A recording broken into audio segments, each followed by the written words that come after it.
Well, hello, and welcome to this week's episode of Q on Q.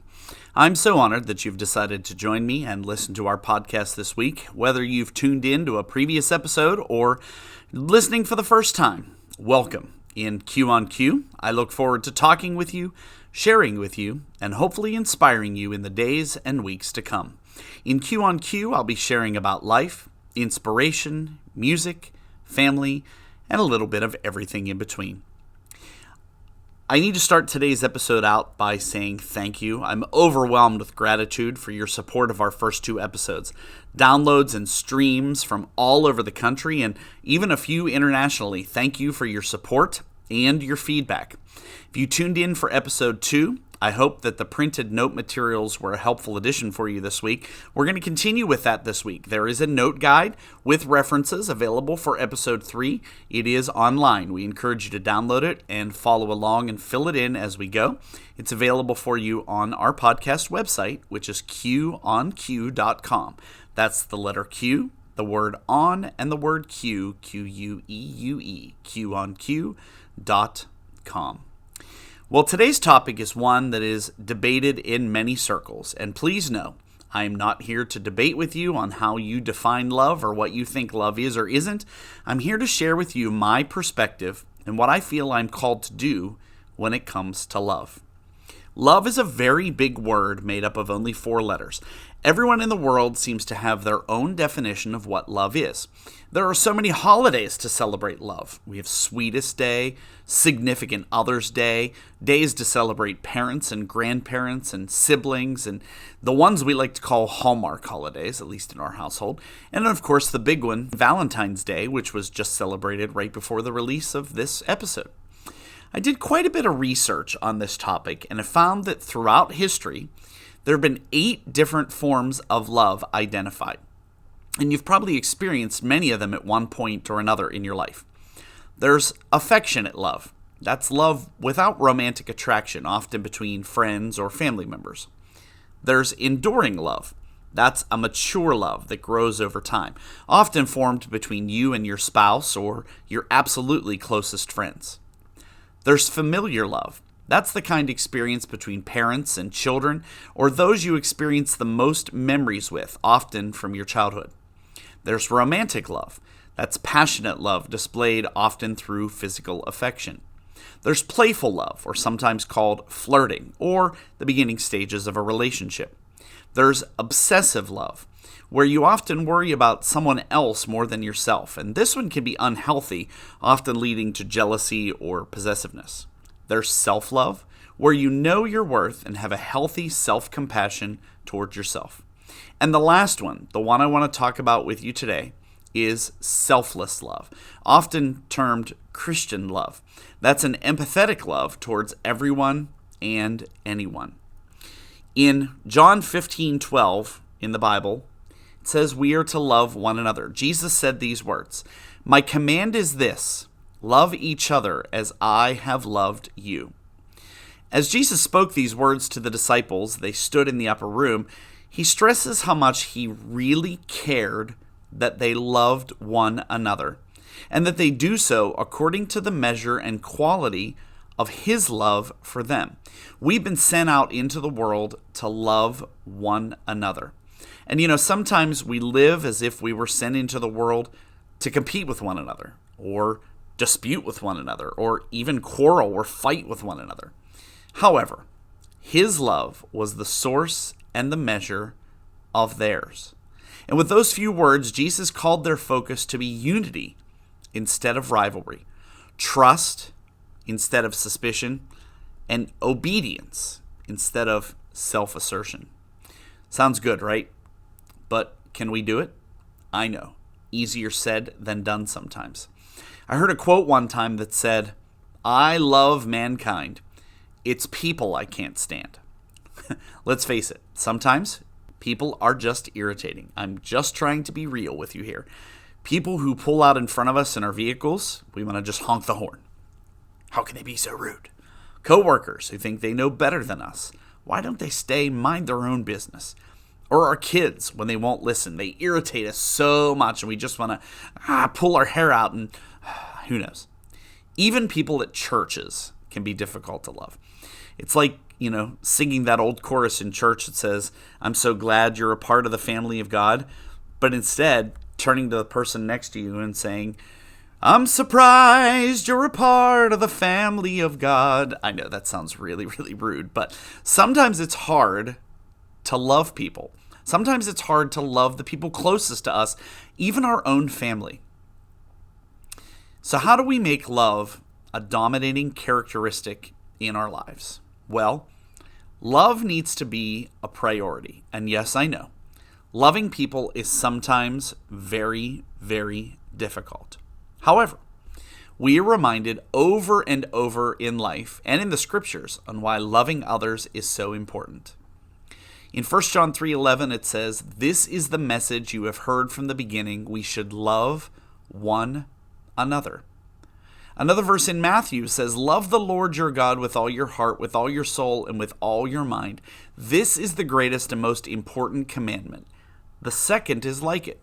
Love your neighbor as yourself."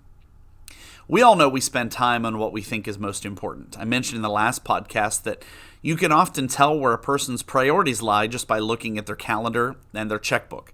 For many of us, these choices are valid. Time with family and friends, work, prayer, service to the kingdom, fighting for rights, protesting wrongs. Even though we have free will to choose our own priorities, Jesus made a point of defining certain ones as most important. And let's be very clear about something. Love is not a gray area. We have been called to give love priority. Every thought, response, every act of goodwill that we do must first pass through the filter of love.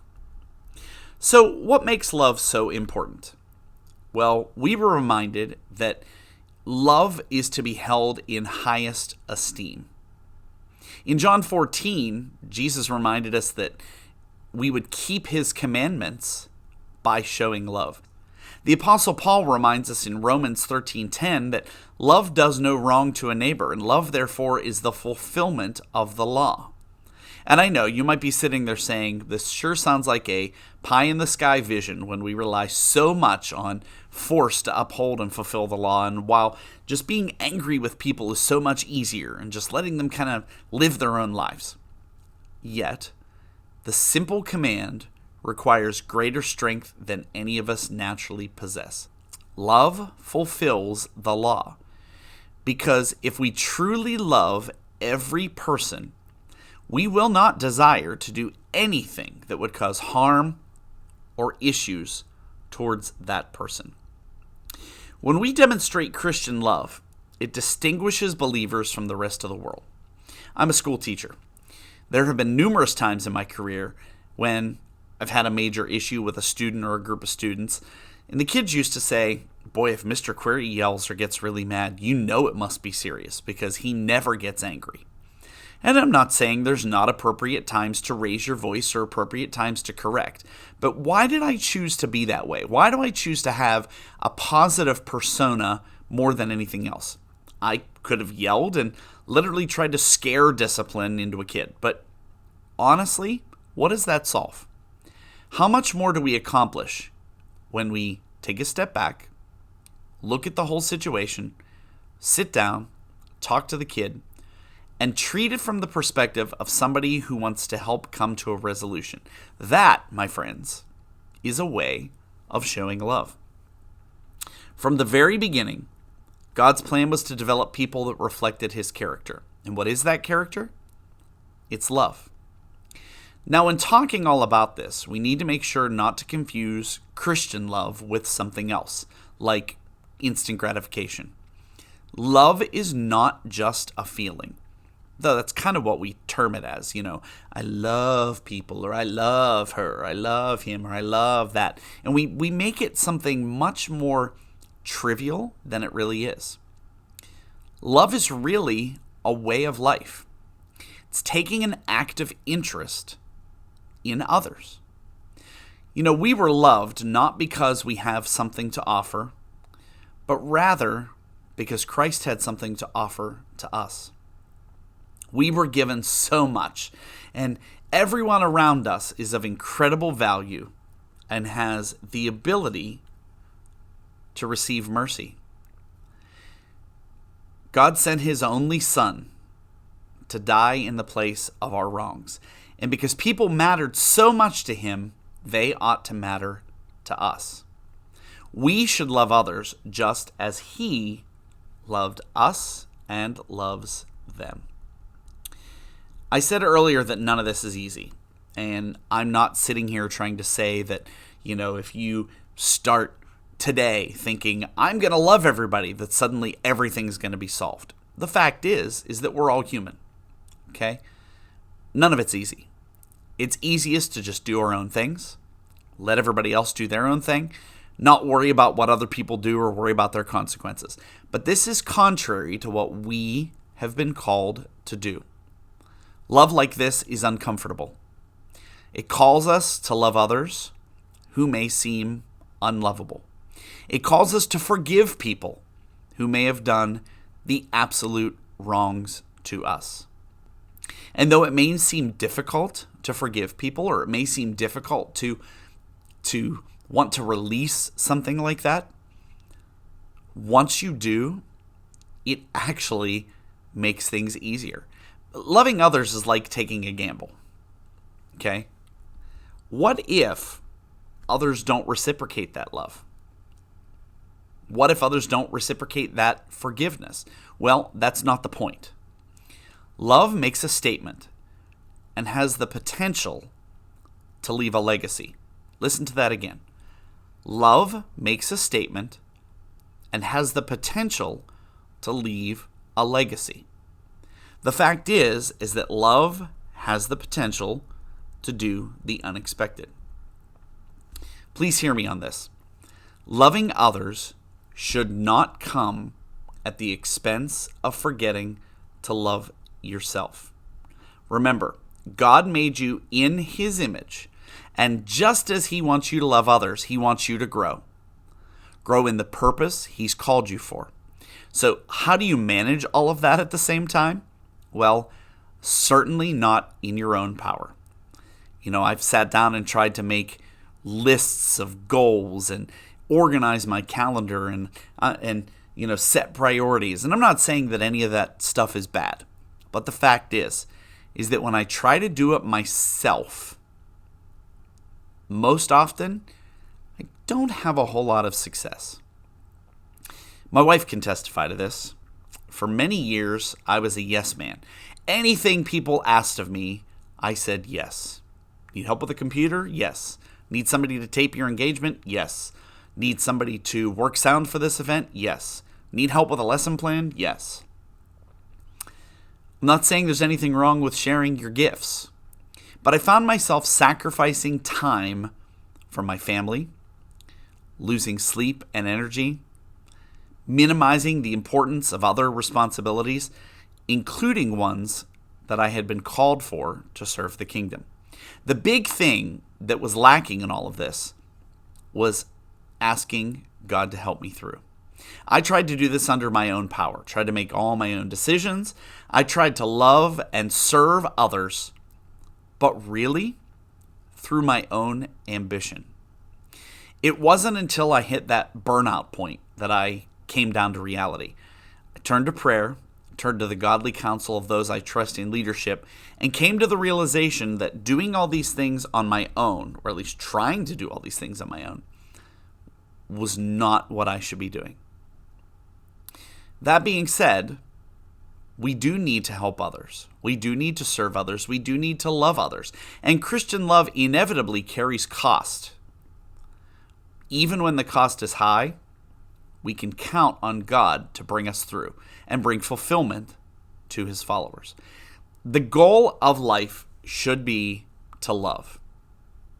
The measure of our maturity is our love for others.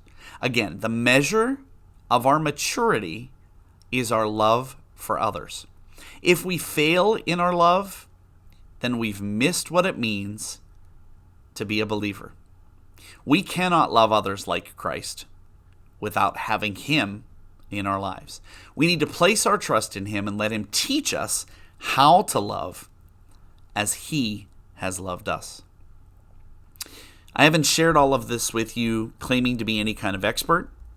I am a frail human being who is 44 years old with aches and pains and is imperfect and makes more mistakes than I can count.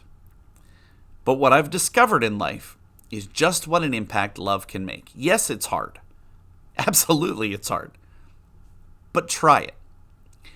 As I talked about with making habits for your New Year's focus last time, once you try loving others and work on reshaping your mindset for a period of time, it has the potential to become a habit. It may look different for everybody. Maybe it's getting up and telling yourself every day things that you're grateful for. Maybe it's getting up every day and focusing on people in your life that you can make a difference in. Once it becomes habit, you can have more of an impact on you than you would ever know. In your health, in your mindset, in social circles, in opportunities, and much, much more. Joy, love, peace are so powerful. Do you have a story about how you've witnessed love and the impact it's been able to have on others? I would love to hear your story. Drop me a note, share it with me. You can find me on Facebook and Instagram at Querry Pro, or at my websites, brianquerry.com, or our podcast website, qonq.com. Well, that's our show for this week. Thanks for tuning in, and thank you for continuing to support this adventure. Next time, we're going to talk a little bit about discovering your calling. Your job and your career is one thing, but what is your calling? I really do appreciate you taking time to tune in. Thanks again for listening. We'll see you back here next time when we'll have more for you on Q.